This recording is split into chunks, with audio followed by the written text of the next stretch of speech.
మన ఇండియాలో ప్రారంభమైన మొట్టమొదటి బస్సు ఎలా ఉంటుందో చాలామందికి తెలియదు.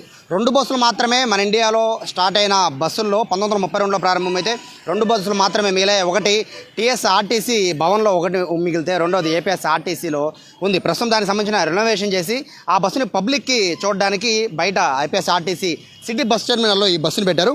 ఈ బస్సు గురించి చాలామంది చూసి వెళ్ళిపోతూ ఉంటారు తప్ప ఈ బస్సు గురించి ఫుల్ డీటెయిల్స్ అనేది ఎవరికీ తెలియదు. ఈ బస్సు ప్రారంభమైంది 1932లో. పైన కూడా చాలా క్లియర్గా రాశారు, డెక్కన్ క్వీన్ అని దీనికి పేరు పెట్టారు.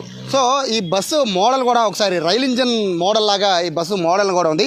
ఈ బస్సుకు సంబంధించిన డీటెయిల్స్ అన్నీ కూడా, బస్సు నెంబర్ కూడా చూడొచ్చు, Z39 ఈ బస్సు నెంబర్ ప్లేట్. సో దీనికి డెక్కన్ క్వీన్ అని 1932లో ఉంది. దీనికి ఆల్బియన్ 19 సీటర్ అనే పేరుని దీన్ని పెట్టారు. ఇది స్కాట్లాండ్ నుంచి తెప్పించారు.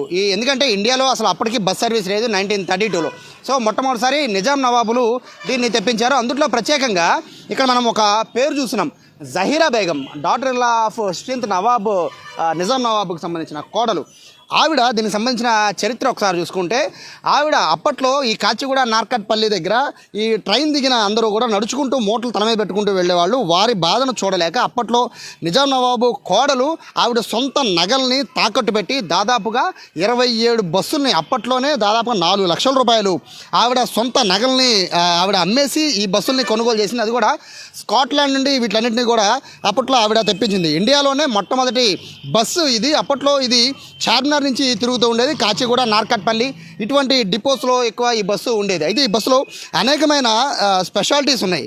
ఇప్పట్లో ఉన్న బస్సులన్నీ కూడా ఇప్పుడు అమరావతి, స్కానియా అని, గరుడ అని టెక్నాలజీ ఆటోమేటిక్గా అప్గ్రేడ్ అవుతూ వస్తున్న ఈ నేపథ్యంలో ఈ బస్సు ఒకసారి మనం చూడవచ్చు. స్టీరింగ్ దగ్గర నుంచి ప్రతిదీ కూడా ఈ బస్సులో ఒక విశేషంగానే చెప్పుకోవాలి. గేర్కి సంబంధించిన గేర్ రాడ్ ఫ్రంట్ ఇప్పుడున్న బస్సు లాగానే కాస్త కొంచెం ఫ్రంట్కి ఉండే గేర్ రాడ్ ఉంది. ఇక బ్రేక్లు కూడా చూడొచ్చు, హ్యాండ్ బ్రేక్ కూడా ఇక్కడ ఉంది. ప్లస్ హారన్ కూడా అప్పట్లో ఉపయోగించే హారన్ కూడా సేమ్ అట్లాగే ఉంచారు. ఇక ఆయిల్కి సంబంధించి అప్పట్లో ఒకే ఒక పెట్రోల్ బంకు మాత్రమే హైదరాబాద్లో ఉండేది. ఆ పెట్రోల్ బంకులో మాత్రమే ఈ బస్సులకి ఆయిల్ కొట్టించారు. ఆయిల్ ట్యాంకర్ ఫ్రంట్ ఉంది. ఇక దీనికి సంబంధించి కండక్టర్ కనుక బస్సు రాపాలంటే సో ఈ విధంగా ఒక బెల్ని కూడా ఇక్కడ ఏర్పాటు చేశారు. మొత్తము 27 నుంచి 30 మందికి వరకు దీంట్లో కూర్చునే కెపాసిటీ ఉన్నది ఈ బస్సు ఒక స్పెషాలిటీ. దీంతోపాటు ఈ రూఫ్ కూడా, ఇప్పుడున్న బస్సులో రూఫ్ పక్కన పెడితే ఇది చాలా చాలా స్ట్రాంగెస్ట్ రూఫ్. ఎందుకంటే అప్పట్లో తయారు చేసిన బస్సు కాబట్టి రూఫ్ కానీ లేకపోతే ఇదంతా కూడా మొత్తం బస్సు అంతా కూడా ఫుల్ స్ట్రాంగ్గా ఉంది. కాబట్టి ఇన్నేళ్ళు దాదాపుగా 90 ఏళ్ళు పైగా ఈ బస్సు ఇంకా చెక్కుచెదరగా ఉంది. అంటే కారణం అప్పట్లో బస్సు తయారు చేసిన విధానం, అలాగే బస్సును మెయింటైన్ చేస్తూ వచ్చిన విధానం కూడా. సో ఆ వివరాలు కూడా ప్రస్తుతం మనతో డిప్యూటీ ట్రాఫిక్ మేనేజర్ ఉన్నారు సార్ బషీర్ గారు.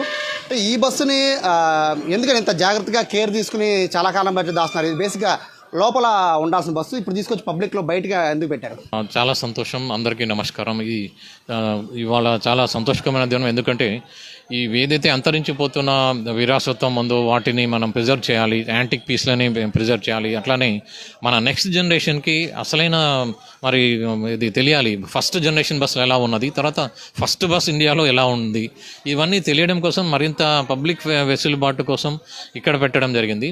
ఇది ఇటు లాంగ్ డిస్టెన్స్ వెళ్ళే ప్యాసింజర్లకు కానీ, ఇటు సిటీ నుంచి వచ్చే వాళ్ళు వెళ్ళే వాళ్ళకి అందరికీ కూడా ఇది విజిబుల్గా ఉండేటువంటి ప్లేస్ ఎన్నుకొని దీన్ని ప్రిజర్వ్ చేయాలి అని చెప్పి మన గౌరవనీయులైనటువంటి VCNMD గారు ద్వారకా తిరుమలరావు గారు దీన్ని శ్రద్ధ తీసుకుని మరి దీన్ని రిపేర్లన్నీ చేపించి చక్కగా దీన్ని రీమోడలింగ్ చేసి మరి ఇవాళ ఇక్కడ ప్రతిష్ఠించడం జరిగింది.